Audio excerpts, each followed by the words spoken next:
hermanos? Gracias a Dios, nuevamente, estar aquí, alabarle, reconocerle a través de los cantos quién es Él y poder descansar nuestro corazón y listos para escucharle también. Yo creo que una de las principales labores de la alabanza, hermanos, obviamente es glorificarle con nuestros corazones y palabras y preparar nuestro corazón para ser edificados con su palabra al meditar en las verdades de Dios.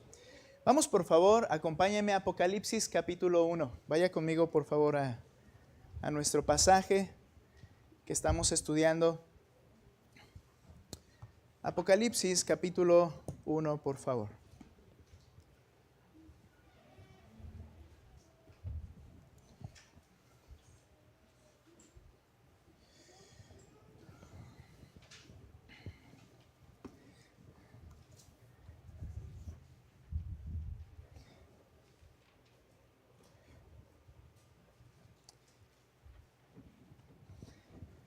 Apocalipsis capítulo 1. En este capítulo estamos hablando de cómo se presenta aquí el Cristo glorioso, la gloria de Cristo. Y quiero que leamos, por favor, del versículo, capítulo 1 de Apocalipsis, versículo 9. Vamos a hacer una lectura corridita hasta el verso 20. Les voy a pedir en algunos momentos que ustedes lean, en otros la mayoría lo voy leyendo, pero váyame siguiendo con su mirada en el pasaje allí, por favor. Apocalipsis capítulo 1, verso 9. Yo, Juan, hermano de ustedes, y compañero en la tribulación, en el reino y en la perseverancia en Jesús, me encontraba en la isla Patmos por causa de la palabra de Dios y del testimonio de Jesús. Estaba yo en el Espíritu, en el día del Señor, y oí detrás de mí una gran voz, como sonido de trompeta, que decía, escribe en un libro lo que ves, y envíalo a las 7 iglesias, a Éfeso, Esmirna, Pérgamo, Teatira, Sardis, Filadelfia y Laodicea.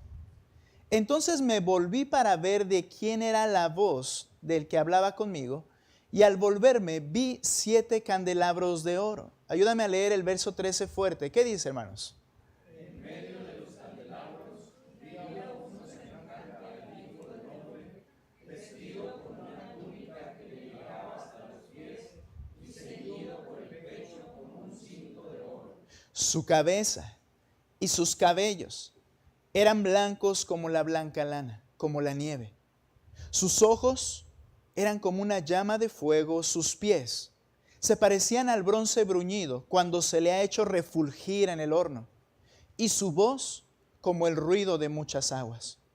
En su mano derecha tenía 7 estrellas, y de su boca salía una espada aguda de 2 filos. Su rostro era como el sol, y vamos a detenernos ahí, cuando brilla en toda su fuerza. Aquí viene una descripción en esta porción de esa presencia de aquel que le hablaba al profeta, a Juan, y dice que su voz era como sonido de trompeta. Más adelante vemos que su voz era como el sonido de muchas aguas, ¿no? Tan estruendosa y poderosa. Y da una descripción de lo que él pudo ver. Y como mencionamos, ¿cuál era la intención de Cristo, que es quien está revelando dando esta revelación a Juan? Que lo escribiera para que las iglesias supieran, conocieran, percibieran lo que Cristo estaba mostrando a Juan. Ahora, en un aspecto, él quería que la iglesia pudiera conocer quién es su Jesucristo en el que habían creído. Con toda esta imagen que el apóstol presenta, tan maravillosa, el propósito era que la iglesia tuviera un concepto correcto de quién es Cristo. Ahora, vamos a estudiar en este día, en estas 2 sesiones, esta porción de Apocalipsis. En la primera vamos a hablar de los primeros versos para ver a Cristo como profeta y sacerdote. En la segunda sesión, si Dios nos permite, vamos a hablar de Jesucristo como el Rey. Pero nuestro tema de manera como general en este primer capítulo es la gloria de Jesucristo. El Jesucristo glorioso que ahora sirves y que yo sirvo. Y que tenemos que verlo tal y como Él es. Ahora, para iniciar aquí, hermanos, déjenme colocarme en la posición correcta.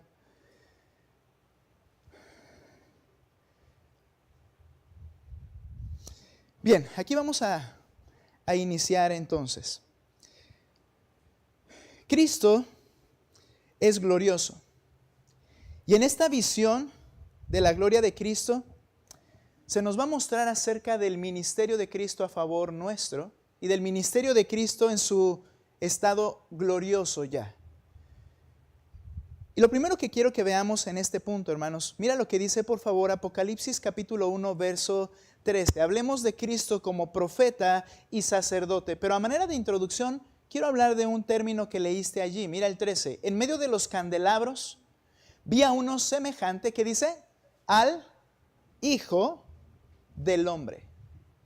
Hijo del Hombre. Ahora, este término, hijo de hombre o hijo del hombre, como aparece aquí, este término fue algo que Jesucristo utilizó mientras Él estuvo en la tierra en su ministerio terrenal y con el cual Él mismo se identificaba a sí mismo. Él cuando hablaba, Él decía que el Hijo del Hombre ha venido para, o preguntando a sus discípulos les decía, bien, oye, ¿quiénes dicen la gente que es el Hijo del Hombre? ¿Y a quién se refería? A sí mismo. Él entonces se estaba identificando a sí mismo como el Hijo de Hombre, pero a la vez, al usar este término, Él estaba identificándose con algunas profecías en el Antiguo Testamento. Particularmente donde aparece este término es en el libro de Daniel, refiriéndose al Mesías. Quiero que vayas conmigo a Daniel capítulo 8, 17. Ve cómo Daniel utiliza, en primer lugar, de manera general el término hijo de hombre. Vamos a Daniel capítulo 8, versículo 17, por favor.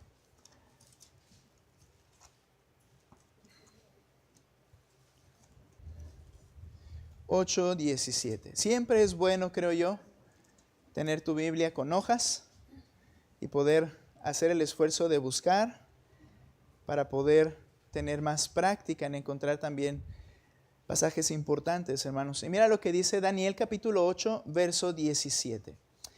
Él se acercó a donde yo estaba. Está hablando de el ángel que le está dando la revelación. Dice, y cuando llegó, me aterroricé por ese aspecto tan grandioso de un ángel. Me aterroricé, caí sobre mi rostro, pero él me dijo, entiende, ¿y qué dice enseguida? Entiende, hijo de hombre. ¿A quién le está hablando? El ángel, ¿a quién le está hablando? ¿Le está hablando a Cristo? Le está hablando a Daniel, ¿no es cierto? Y le dice a Daniel, entiende, hijo de hombre. Y luego dice enseguida, entiende, hijo de hombre, me perdí aquí, entiende, hijo de hombre, que la visión se refiere al tiempo del fin. Le está dando una revelación. Él cuando ve esto y ve la imagen de ese ángel poderoso, más que lo que nosotros somos, él cae postrado, espantado, y le dice, entiende, hijo de hombre. Entonces, ¿a qué se refiere el término general, hijo de hombre? Bueno, se refiere de manera general a una persona, a un ser humano, a un hombre, a un ser humano, con cuerpo humano, ¿no? Y nosotros somos hombres porque somos humanos. Y el término se refiere a eso de manera general. Hijo de hombre es un ser humano. ¿De acuerdo? Todos somos hijos de un hombre, de alguien más. Por cierto, feliz Día del Padre. Por eso somos hijos de hombre, ¿no es cierto? Ahora, también es usado de manera especial. Esta misma frase, ve conmigo a Daniel capítulo 7. ¿De manera especial en qué sentido? ¿En que cambie el significado de las palabras? No. Hijo de hombre es un humano. Pero mira lo que dice el verso 13. Daniel 7, 13. Seguí mirando en las visiones nocturnas. De esta manera le llegó esta revelación para profetizar. Seguí mirando en las visiones nocturnas. Y en las nubes del cielo venía uno como un hijo de hombre. De manera literal lo que está diciendo Daniel es que en su visión él vio uno que por lo menos parecía un ser humano, un hombre, como tú y como yo, manos, pies, cabeza. Dice uno semejante a un hijo de hombre. Pero ¿por qué le pone el semejante? Por lo que viene a continuación. Mira lo que dice. que se dirigió al anciano de días, la representación del Padre Celestial, y fue presentado ante él, ese Hijo de Hombre, y le fue dado a ese Hijo del Hombre, le fue dado dominio, gloria y reino para que todos los pueblos, naciones y lenguas le sirvieran. Su dominio de ese Hijo de Hombre es un dominio, escucha estas palabras, eterno, que nunca pasará y su reino uno que no será destruido. El punto es que cuando ve Daniel esta imagen, él está afirmando y dice, bueno, su apariencia era de un humano, pero la autoridad que se le dio sobrepasa completamente lo que cualquier humano puede tener, porque su reino es eterno. Nota, su reino, es decir, cuando se le entrega, es permanente hasta el final. Es precisamente esta frase, uno semejante a Hijo del Hombre, al que se le da todo la autoridad, la que Jesucristo utiliza cuando Él habla y Él se menciona a sí mismo como yo soy el Hijo del Hombre. Es decir, yo soy de quien habló el profeta Daniel, es la idea. Y entonces Daniel en su profecía también, ve conmigo al capítulo 9, verso 25, Daniel 9, 25.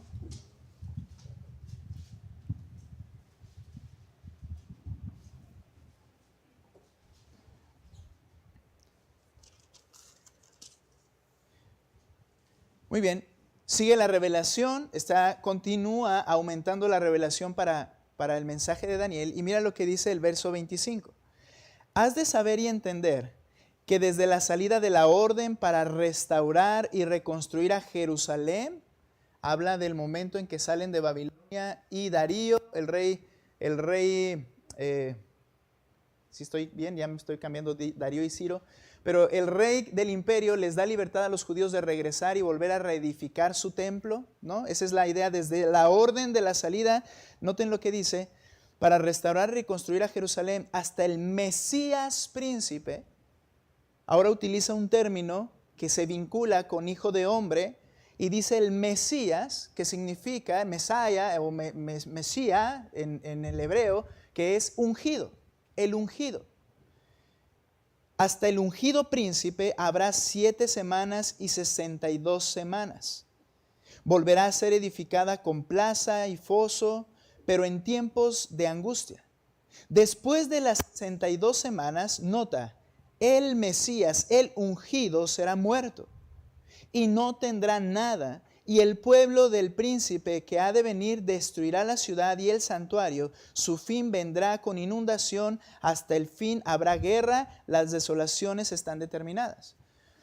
No vamos a entrar en la profecía de Daniel en este momento, lo veremos como vamos avanzando en Apocalipsis.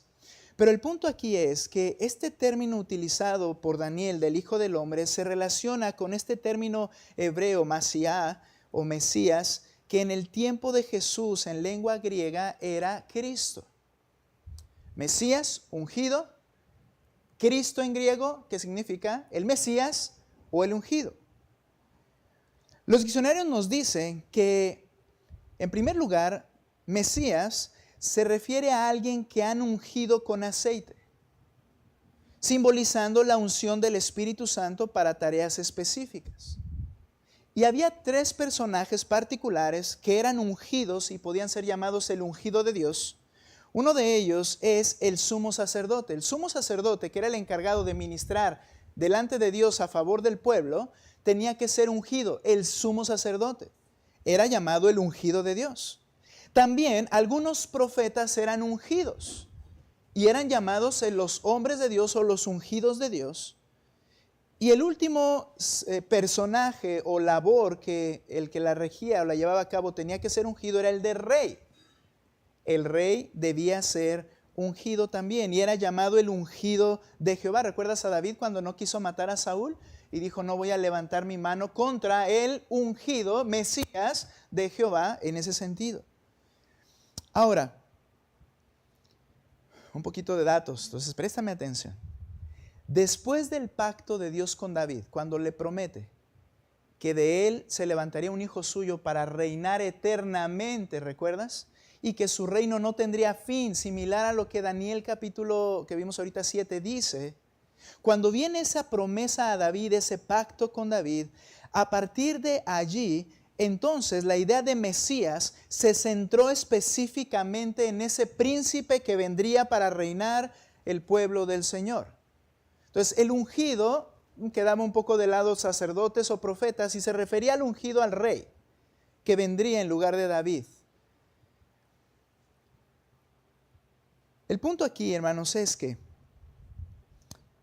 ese hijo de hombre, ese Mesías que vendría, se le otorgaría dominio y reino eterno. El profeta Daniel dice que al hijo del hombre, al Mesías se lo dijo a David, y el hijo del hombre le dice a Daniel, él tendrá dominio y reino eterno también. Así pues, el hijo del hombre y el Mesías príncipe son la misma persona en la profecía de Daniel. El hijo del hombre y el Mesías príncipe son la misma persona.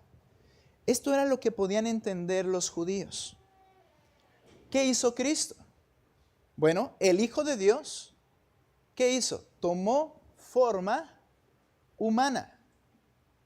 Es decir, se convirtió en hijo de hombre. Y cuando Él toma forma humana, un cuerpo humano, su nombre terrenal fue Jesús, pero Él es el Hijo de Dios y a la vez es llamado entonces el Hijo de Hombre visto por Daniel. Y es esta persona, el Hijo de Dios, el Hijo del Hombre, Cristo, a quien el Padre le otorga toda autoridad para reinar con su pueblo, o por su pueblo, o a su pueblo, y a todas las cosas. Ve conmigo a Filipenses capítulo 2, un texto que conocemos. Estoy tratando de hacer este vínculo entre Hijo de Hombre y ungido o Mesías. ¿Cuántas veces no le preguntaban a Jesús, ¿eres tú el Mesías, el Hijo de Dios? Y mira Filipenses capítulo 2, verso 9. Por lo cual, hablando de Jesucristo, Dios también lo exaltó hasta lo sumo y le confirió el nombre que es sobre todo nombre. Es lo que vio Daniel. El anciano de días lo exaltó hasta lo sumo al Hijo del Hombre. Dice el 10, para que al nombre de Jesús, Jesús, su nombre humano, para que al nombre de Jesús se doble toda rodilla de los que están en el cielo, en la tierra y debajo de la tierra, y toda lengua confiese que Jesucristo es Señor, el que tiene autoridad eterna, para gloria de Dios Padre. Ahí está hablando Pablo y está refiriéndose a Cristo. Ahora, es entonces Jesucristo, cuando dice, y cuando volteé y vi entre el candelero con 7 lámparas, vi a uno semejante a Hijo de Hombre. ¿A quién está viendo? Al que el Padre exaltó hasta lo sumo, a Jesús, el Mesías, el Hijo del Hombre. Y es al que ve allí. Y vamos a entender aquí entonces que como es el Hijo del Hombre, también es el ungido, el Mesías. Y podemos identificar los 3 oficios del Mesías en el tema que hoy veremos. En 2 partes. La primera, la gloria de Jesucristo, profeta y sumo sacerdote. La segunda parte, la gloria de Jesucristo, el Rey. Con este cuadro que vemos en Apocalipsis, ve conmigo por favor allí. Con ese cuadro vamos a entender acerca de cómo Él es el ungido, profeta, sumo sacerdote y rey. Comencemos con los 2 primeros. Jesucristo es el profeta. ¿Qué es un profeta? Un profeta es quien habla a los hombres para anunciar la revelación de Dios, ¿cierto? Sujel Michelén en su libro De parte de Dios y delante de Dios menciona acertadamente, hablando de la naturaleza y labor del profeta, su función primordial no era predecir el futuro, sino transmitir fielmente el mensaje de Dios al pueblo. Los profetas comunicaban al pueblo las palabras de Dios en el nombre de Dios.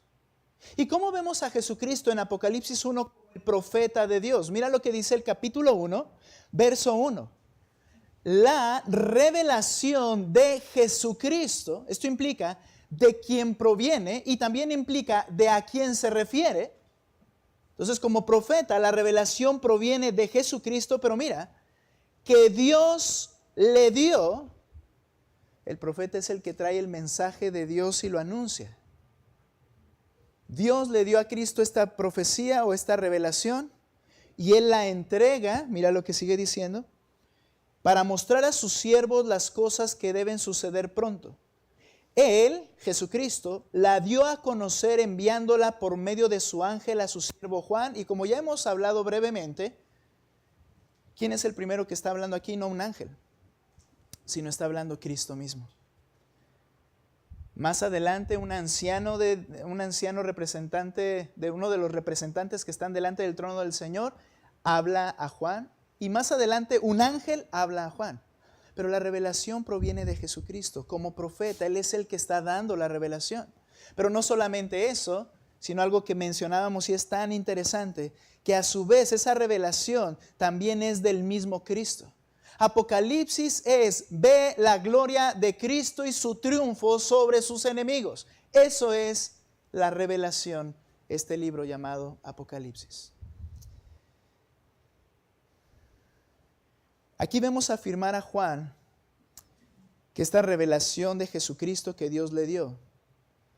Por tanto, Él es el ungido, el Mesías, el Cristo actuando como profeta, dando a conocer a Juan, que es el escritor físico, el mensaje de Dios, y es la revelación, como dijimos, del Jesucristo glorificado. Este profeta tiene una voz que es descrita como trompeta, como lo vimos ya, porque habla con toda autoridad y debe ser obedecido. Este profeta es aquel cuya voz es majestuosa como el sonido y el ruido de muchas aguas y que es imposible de no ser escuchada. Es el profeta de Dios. Pedro recordó a Moisés algo que él dijo, que él escribió, para enseñar, Pedro, que Jesús es el profeta ungido de Dios. Ve conmigo a Hechos, cuando Pedro predica su primer sermón a la nación judía, allí en el día de Pentecostés. Y mira lo que dice Pedro recordando a Moisés, capítulo 3, verso 19. 3:19.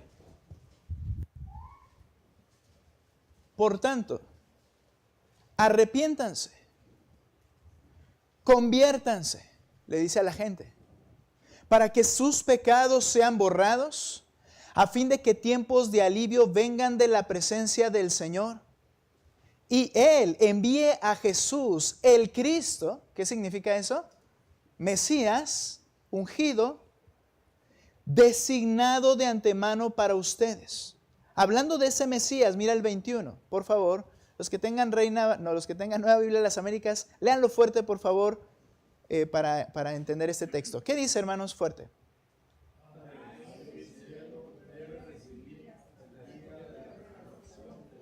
Perdón, hermanos, les di algo muy difícil, palabras un poco complicadas. Lean con cuidado. A Él el cielo debe recibir hasta el día de la restauración de todas las cosas, acerca de lo cual Dios habló por boca de sus santos profetas desde tiempos antiguos. Nota el 22. Moisés dijo, el Señor Dios les levantará a ustedes un profeta. Habla de uno en particular. Como yo. ¿Qué es esto como yo? Bueno, como yo fui llamado y levantado por Dios. Pero también implica como yo y habla de un hombre como yo, ¿verdad? Que será levantado por el Señor. ¿Y qué dice acerca de este profeta? Como yo de entre sus hermanos. A él prestarán atención en todo cuanto les diga. Y sucederá que todo el que no preste atención a aquel profeta será totalmente destruido entre el pueblo. O sea, Aquí la cuestión era que el que se levantaría sería una persona a la que tienes que oír y no tienes opción. Cuando dice la Escritura, cuando dice el apóstol o Moisés dijo, a él deben escuchar. Esto significa que se le tiene que prestar atención con la intención de obedecer. Ahora, todos los profetas, pues se les escuchaba en el sentido literal, pero podías decir, bueno, está bien, pues es lo que dijo este profeta, es lo que Dios dice, sabían que era la palabra de Dios, pero podías omitir de alguna forma, resistirte. Pero hay algo bien interesante, dice, aquel que se resista a la voz de este profeta será aniquilado del pueblo, será muerto si no oyes la voz de este profeta. Jesús dijo ser el Mesías anunciado, el Hijo del Hombre y único Hijo de Dios. ¿Qué sucederá a quien no le escuche y le crea? ¿Sabes? Esto para nuestra época, para nuestra cultura, es falta de tolerancia. Esto para nuestra época es, bueno, es opcional. Todo de alguna manera es relativo. Tú crees en tu Cristo, yo creo en mi Cristo, tú crees en tu Dios, yo creo de otra manera. Y a veces los creyentes, lamentablemente los que se dicen ser creyentes, tienen un concepto en su mente de decir, bueno, pastor, pero ellos creen en su Dios, ¿no? Yo también creo en Dios. Entiende algo, si no oyen y creen en Cristo y le obedecen, serán aniquilados, serán destruidos, porque Dios levantó a este profeta para que sea oído y obedecido.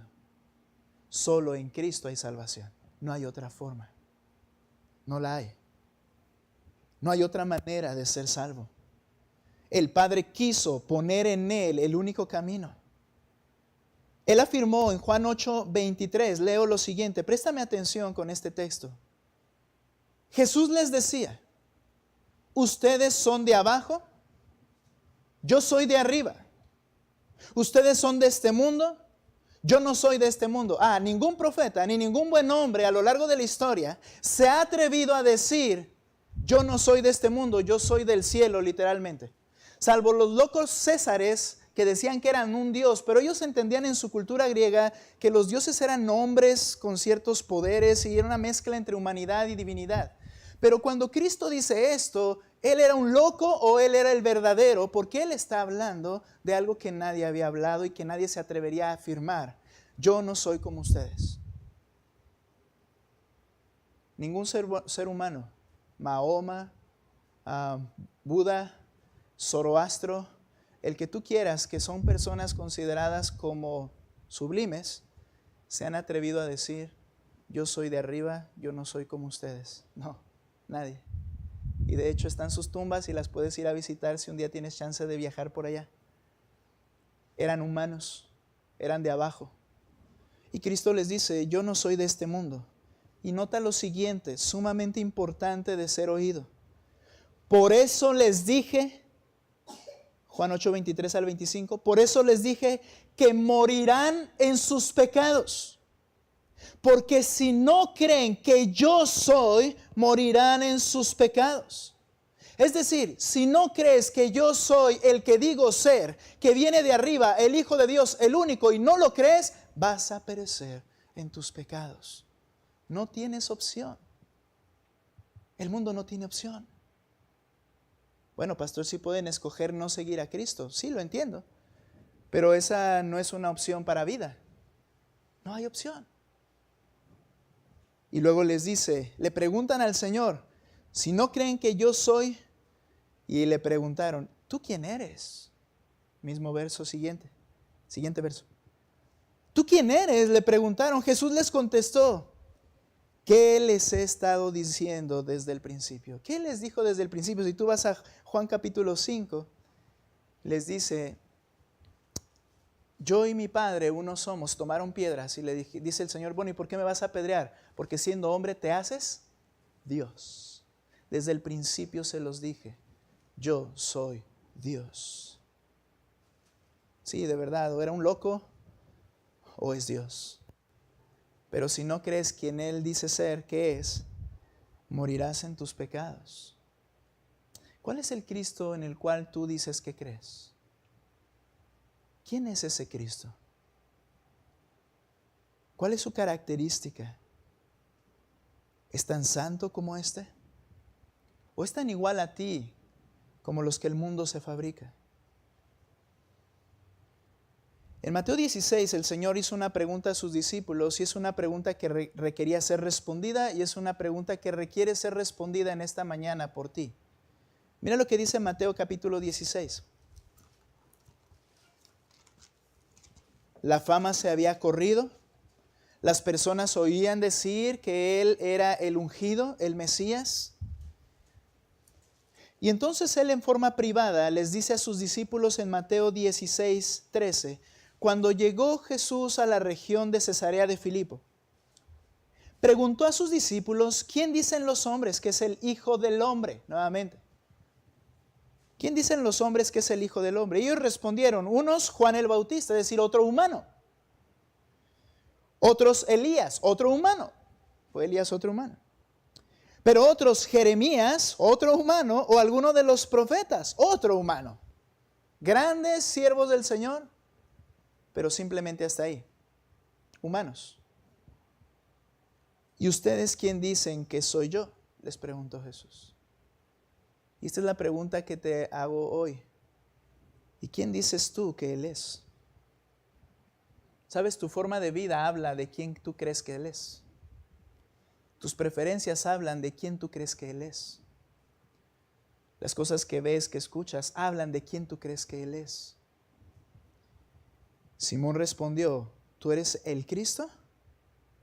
El Hijo del Dios viviente. Esto era lo que no podían afirmar los demás.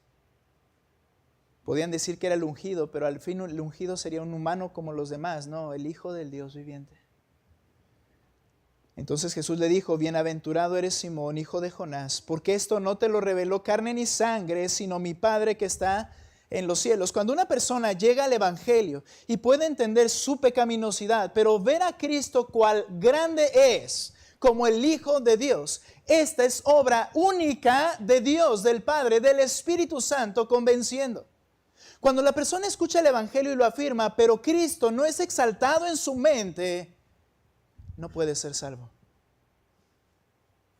No es creer que Cristo vino, es creer que Cristo es quien dice ser lo que trae salvación.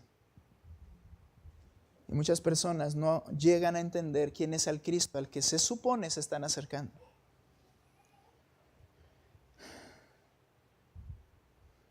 ¿Quién dices que soy? Dice Cristo. Entonces Él afirmando de esta manera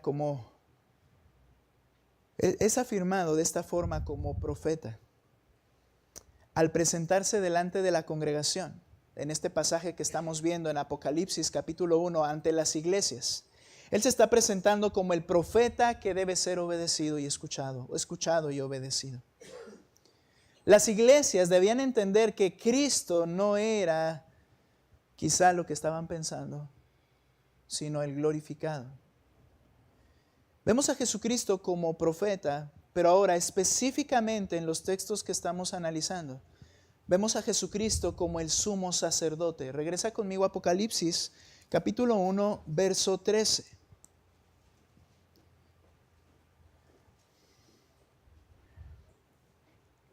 En medio de los candelabros,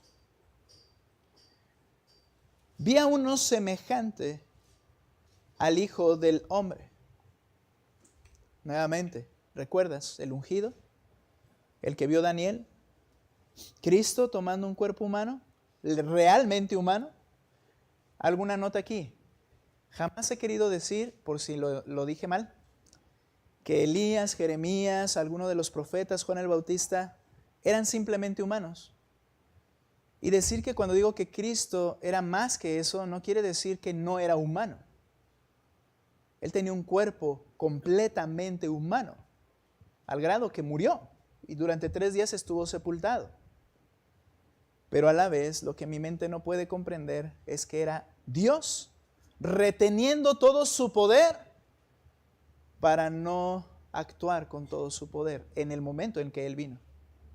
Ahora, ve a uno semejante al Hijo del Hombre. ¿Y qué característica le ve a ese Hijo de Hombre? Vestido con una túnica que le llegaba hasta los pies y ceñido por el pecho con un cinto de oro. Aquí vemos a Jesucristo como el sumo sacerdote y lo vemos en su ministerio sacerdotal.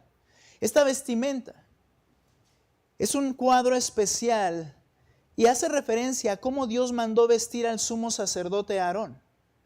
En Éxodo capítulo 28:2 le dijo a Moisés: harás vestiduras sagradas para tu hermano Aarón, para gloria y hermosura. Y le da una definición clara de cómo debía ser esa vestimenta. Y esa vestimenta, hermanos, blanca, hermosa, ¿qué era el propósito? Dice el texto: para gloria y hermosura.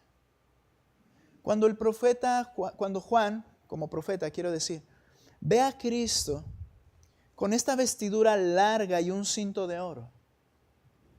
La vestidura larga representa posiblemente la honra que solo Dios merece. Cuando Aarón iba a ser vestido, la vestimenta tenía que tener cierta largura, no sé cómo decir el término, larga, porque en su ministerio, al estar trabajando en los sacrificios, él decía, no debe descubrirse ninguna desnudez de él.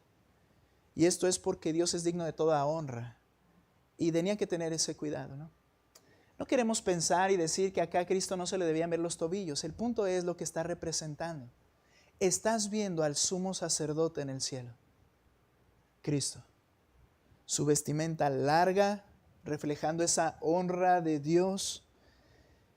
El cinto de oro, la gloria infinita e invaluable de Dios. Es Cristo. ¿Cuál era la labor del sumo sacerdote en el Antiguo Testamento? Su labor era interceder delante de Dios a favor del pueblo, ya que Dios es santo y el pueblo es pecador. Por medio de sacrificios, de víctimas inocentes, de animales, quiero decir, tenía que estar constantemente intercediendo a favor del pueblo pecador ante un Dios santo. Jesucristo es el sumo sacerdote eterno a favor nuestro ante el Padre. Ve conmigo Hechos capítulo 7. Hechos 7. Mira lo que dice el versículo 23.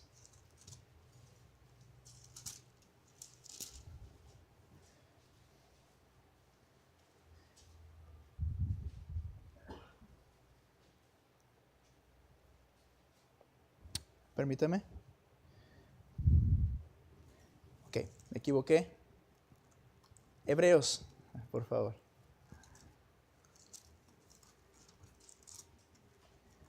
Es que como empiezan con H y son tan parecidos. No, no son. Hechos, digo ahora, ¿ya ven? Hebreos capítulo 7, por favor. Y mira lo que dice el verso, permítame leer desde el 23, les mencioné, hasta el 28. Hablando el escritor de Hebreos dice, los sacerdotes anteriores, hablando en el templo de Jerusalén, los sacerdotes anteriores eran más numerosos porque la muerte les impedía continuar. Pero Jesús conserva su sacerdocio inmutable, no cambia, puesto que permanece para siempre. Por lo cual, Él también es poderoso para salvar para siempre a los que por medio de Él se acercan a Dios. Nota esta frase, puesto que vive perpetuamente para interceder por ellos. De manera perpetua. Porque convenía que tuviéramos tal sumo sacerdote. ¿Cómo es este sumo sacerdote? Santo, inocente, inmaculado, apartado de los pecadores. Yo no soy de este mundo, tú sí, yo no. Y exaltado más allá de los cielos. ¿Ves cómo todo esto cuadra con el ungido? Hablando aquí como sumo sacerdote. Que no necesita, como aquellos sumos sacerdotes, ofrecer sacrificios diariamente. Primero por sus propios pecados y después por los pecados del pueblo. Porque esto Jesús lo hizo una vez para siempre, cuando Él mismo se ofreció. El sumo sacerdote entraba y ofrecía ese sacrificio una vez al año por el pueblo, por sí mismo, delante de Dios, llevando la sangre de alguien que no era él, de un inocente cordero. Pero Cristo, ¿qué hizo? Cuando entra ante el Padre, entra con su propio sacrificio y lo presenta al Padre, y el Padre acepta ese sacrificio, el pago por todos los pecados, y lo hizo una sola vez para salvar perpetuamente a los que vengan a Él para pedir perdón, para buscar salvación en Cristo, nadie más. Una sola vez, dice, para siempre. Y entonces, nota por favor algo más que quiero que veas ahí. Verso 28, porque la ley designa como sumos sacerdotes a hombres débiles, pero la palabra del juramento que vino después de la ley designa al Hijo, hecho perfecto para siempre. La labor entonces del Señor en el cielo, la labor de Cristo al resucitar, es interceder a favor de los que vienen al Padre en sus pecados, ser perdonados por medio de su sangre. Y en el mismo pasaje, en su ministerio sacerdotal, debo llegar al final de este punto. Por favor, ve lo que dice en el versículo 13, en donde estamos. 14, perdón. Después de hablar de esa vestimenta y recordarnos que Él es el sumo sacerdote que intercede, mira el 14. Su cabeza y sus cabellos eran blancos como la blanca lana, como la nieve. Aquí podemos ver que en su ministerio de sumo sacerdote también podemos ver su santidad. Esa frase, blancos como blanca lana y como la nieve, hacen referencia a algo puro. Estas características que se refieren al Hijo del Hombre que Juan está viendo, ve conmigo a Daniel capítulo 7, por favor. Hay muchas similitudes en estos puntos con Daniel, otra profecía. Es por eso que les he mencionado que Apocalipsis es un libro de profecía, como los libros de profecía de la Escritura que ya están ahí también. Y mira lo que dice Daniel capítulo 7, verso 9. Muy bien, les voy a pedir que lean este. Este tiene más comas, entonces es un poco más sencillo de leer, pero varones, lean con fuerza para que los hermanos y hermanas demás le sigan, por favor. Daniel capítulo 7, verso 9, fuerte, hermanos, ¿qué dice?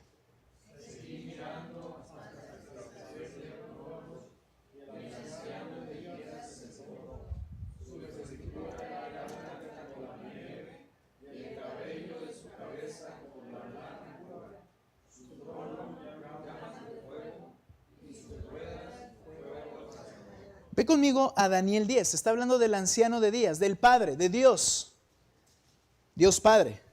Y mira lo que dice Daniel capítulo 10, verso 6. ¿Notaste ahí sus vestiduras?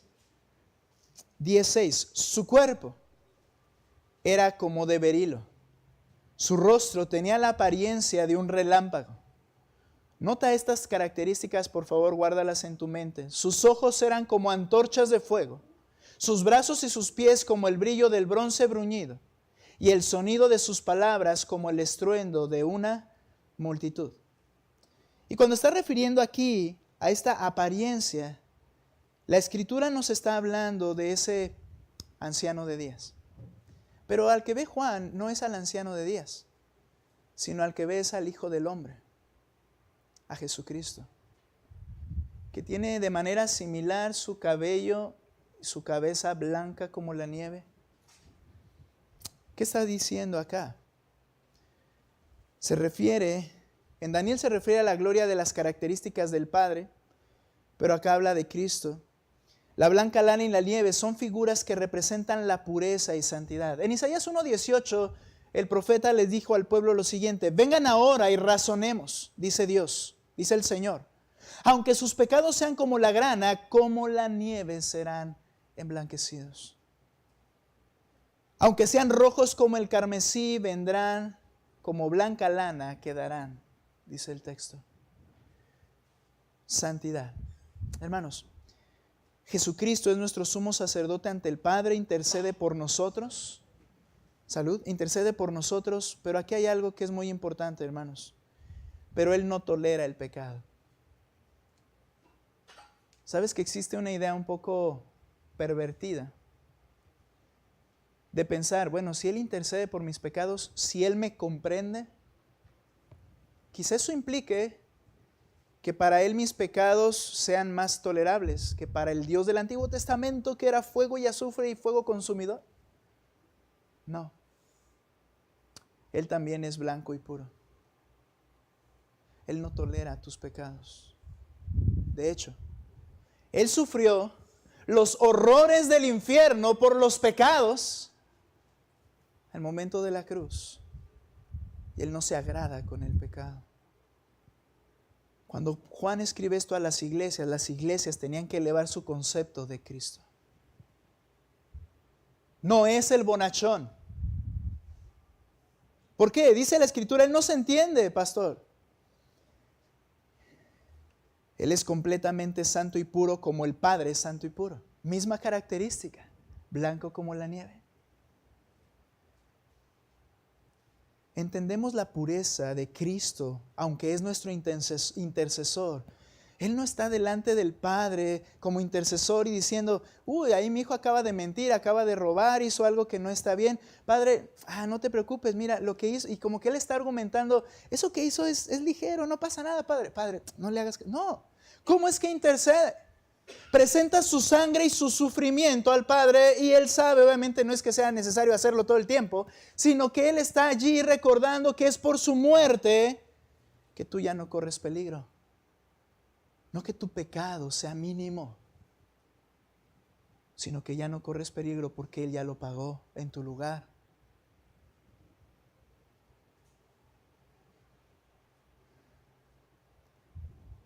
Jesucristo como sumo sacerdote comprende nuestras tentaciones y sufrimientos por el pecado. Pero no me malentiendas. Ve conmigo a Hebreos 4:15, por favor.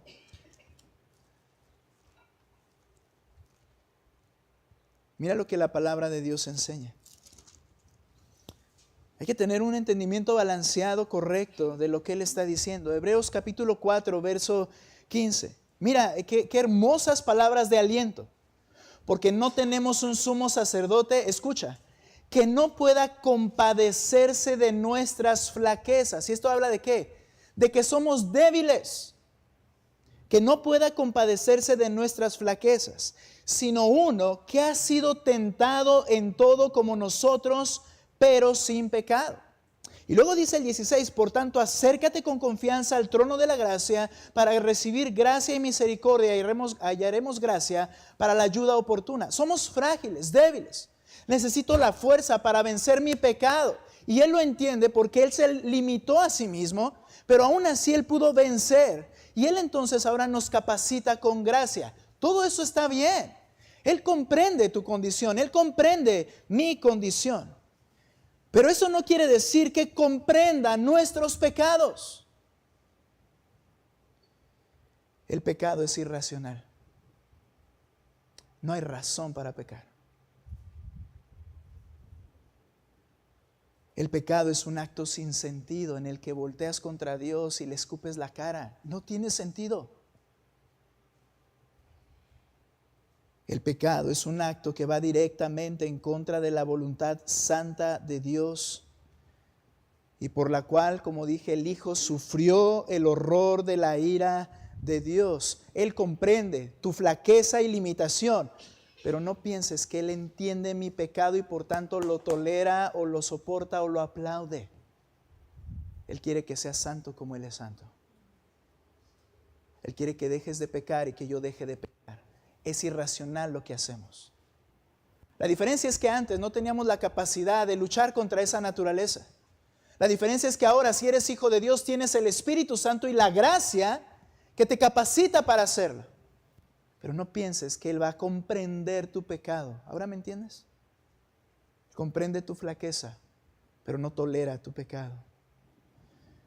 Por eso en Hebreos capítulo 10, y no quise salir del mismo escrito para darle firmeza a lo que estamos diciendo. Mira Hebreos capítulo 10, verso 26. Porque si continuamos pecando deliberadamente, después de haber recibido el conocimiento de la verdad, ya no queda sacrificio alguno por los pecados. Es el mismo autor, ¿ok? El mismo que dice, Él comprende tu flaqueza porque Él fue tentado. Él advierte algo, pero aquella persona que siga pecando, esta palabra significa pecar de forma deliberada y dispuesta, es decir, sin peso o temor por la santidad de Dios. Alguien que deliberadamente peca no entiende qué tan santo es Cristo. Cuando tú y yo pecamos, no tenemos en la mente qué tan santo es Cristo. Esa es una realidad. Cuando te atreves a mentir, aunque sea una mentira pequeña, cuando te atreves, si yo me atrevo a exagerar, aunque la exageración tenga un grado de verdad, al exagerar se convierte en una mentira, simplemente en mi mente no está qué tan santo es Cristo. Porque si estuviera más presente, me detendría. Cuando pecas sin peso o temor por la santidad de Dios.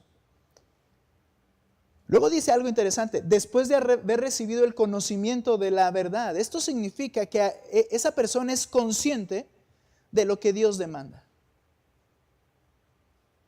Una persona que ya escuchó lo que Dios dice y sabe lo que es correcto y no.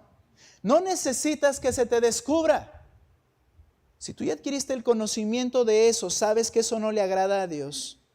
Por eso dice, habiendo recibido, después de haber recibido el conocimiento de la verdad, y tú de todos modos pecas intencionalmente sin temor a su santidad, ya no queda sacrificio alguno por los pecados. ¿Por qué? Estás rechazando a Cristo. ¿Quién más va a venir a morir por tus pecados? Si no valoras el sacrificio de Cristo, ahora ¿quién quieres sacrificar? Ya no hay más sacrificio para ti. Estás rechazando el único que te puede ayudar. ¿Y qué sucede con esta persona que es descrita con estas características? ¿Qué es lo que queda?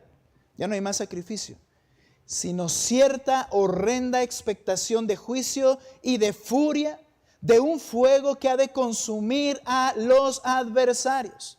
La persona que habiendo oído entiende, pero determina no considerar la santidad de Dios, de Cristo, lo rebaja, comienza a pecar de manera consciente y deliberada sin temor por la santidad del Señor.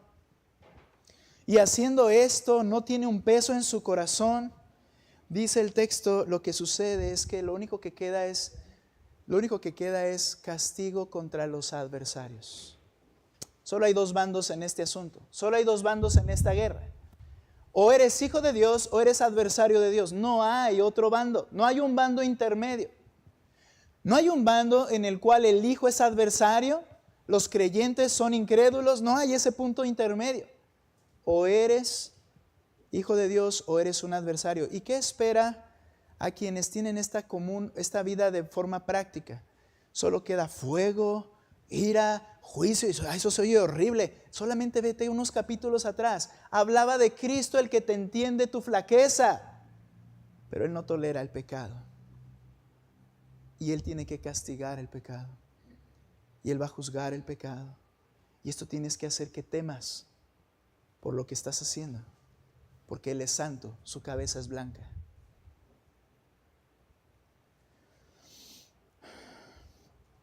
¿Sabes? Los enemigos de Dios son los que se le oponen. Los que no creen que Él es lo que dice ser. Estas personas no son hijos de Dios, sino enemigos de Cristo. Y algo más interesante y que hace que se cause más confusión en este texto, no que el texto esté confuso, sino la interpretación del mismo. Nota por favor lo que dice versículo 29. Ahí mismo, Hebreos 10, 29, estamos acercándonos al final. Y lo voy a unir con el siguiente para no correr ahora. Pero mira, por favor, quiero terminar este texto. ¿Cuánto mayor castigo piensan ustedes que merecerá el que ha pisotado bajo sus pies al Hijo de Dios? Es decir, personas que entendieron quién es Cristo, pero no les importó y viven de esta manera. ¿Qué castigo crees que merece el que pisotea bajo sus pies al Hijo de Dios? Mira cómo lo hace. Ha tenido por inmunda la sangre del pacto. Y esta frase causa mucha confusión en algunos. por la cual fue santificado y ha ultrajado el Espíritu de gracia. Hay dos posturas acá. Una, carismáticos. Algunos hermanos carismáticos mencionan que la salvación se pierde. Porque este texto dice, ya fueron santificados. Esto implica son salvos. Pero entonces, como viven en pecado, pierden esa salvación y entonces ahora, aunque fueron santificados, están pisoteando a Cristo bajo sus pies, son adversarios y viene el juicio. Todo eso se relaciona así. Entonces dicen, bueno, ellos pierden la salvación. Pero hay una interpretación, hermanos, que debemos entender en este texto. Cuando habla de que fueron santificados estas personas y ahora están rechazando o están viviendo de manera pecaminosa delante del Señor, esto implica que el alcance de la gracia de Dios en la vida de estos que se acercan a escuchar el Evangelio implica que reciben bendiciones. Te explico. No son creyentes del Evangelio. No son salvos por fe, porque ya vimos que no han puesto a Cristo como el que es, sino que es una forma similar a los hijos de los creyentes que están dentro de la iglesia en 1 Corintios 7:14. Cuando en 1 Corintios 7:14 Pablo está hablando a padres, un esposo cristiano con su esposa no cristiana, la no cristiana no quiere nada con el Señor, pero aún así está este padre o madre cristiana trayendo a sus hijos a la iglesia, este es el creyente, y Pablo les dice algo, mira, no te separes, le da el consejo al creyente, no te separes, porque nota algo, tus hijos están siendo protegidos, serían inmundos, pero ahora son santos, utiliza ese término. ¿Y cuál es la razón? Que por la mujer creyente que está siguiendo al Señor y trae a sus hijos a la congregación, las bendiciones del Señor y de su gracia abarcan esa familia, la protegen, la guardan y los hijos están andando, conociendo, escuchando, aprendiendo valores cristianos si tú quieres, saben no decir mentiras o groserías o tienen un grado de moralidad y de alguna manera esas son bendiciones de la gracia del Señor, aunque no son salvos. Ellos necesitan venir a los pies de Cristo y reconocer su pecado. Dijo Pablo, ellos son santos ahora cuando debieran ser inmundos. ¿A qué se refiere? Si ustedes se van, si se apartan del Señor, pues ellos no van a tener dónde agarrarse, ¿verdad? Es la idea. Cuando dice Hebreos que estas personas fueron santificadas, es que les alcanzó bendición de la gracia del Señor al estar entre nosotros. Mira, recuerda una cosa, iglesia. La Escritura enseña que si alguien permanece en pecado y está siendo ofensivo en su pecado y ya hablamos con él todos y ya sabes el proceso y esa persona dice, no, yo vivo en mi pecado y así quiero vivir y nadie se mete en mi vida, dijo el Señor, tienes que ponerle fuera de la iglesia. Porque cuando queda fuera de la iglesia, queda fuera de esa protección que se imprime por la gracia de Dios al estar en la congregación de Cristo. Y el Señor hará con esa persona lo que Él tenga en su voluntad. Pero hay algo que se pierde.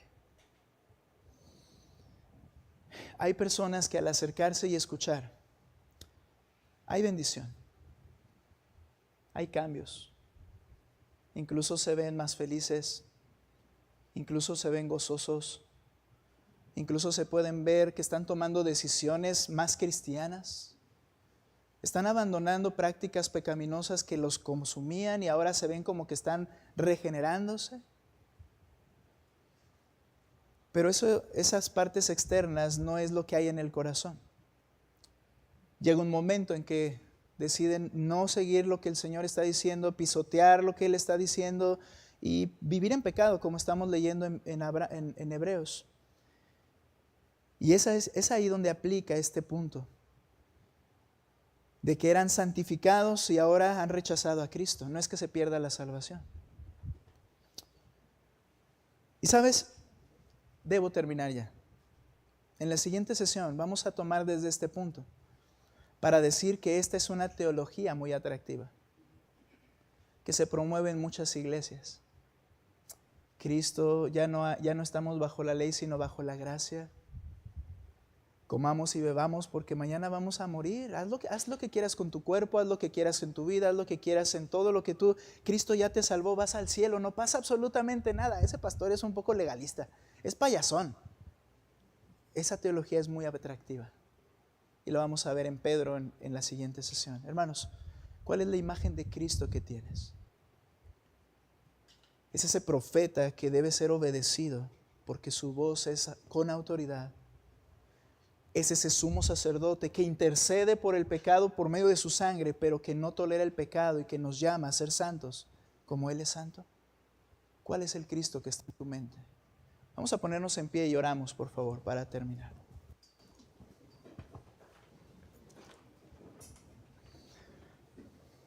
Padre, es por medio de Cristo que podemos hablar contigo ahora que nos has salvado por medio de su sangre.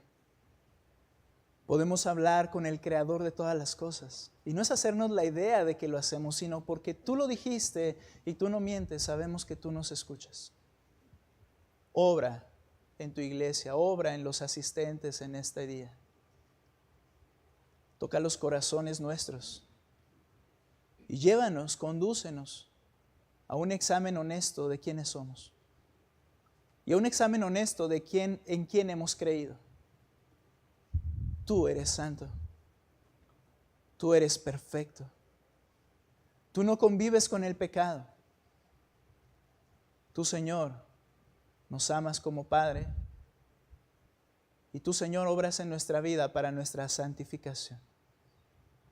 Pero yo te ruego que traigas ese convencimiento de quién soy, cuál es mi posición delante de ti, Señor, por medio de tu Espíritu a los oyentes de esta mañana. Te ruego, Padre, por el corazón de cada uno. Gracias por interceder, Señor Jesucristo, a favor nuestro con tu sangre. Gracias, Padre, por habernos aceptado por medio de Cristo cuando vinimos con un genuino arrepentimiento y creyendo que Cristo es quien dice ser. Te alabamos, Señor, en el nombre de Cristo Jesús. Amén. Vamos a cantar así puestos en pie.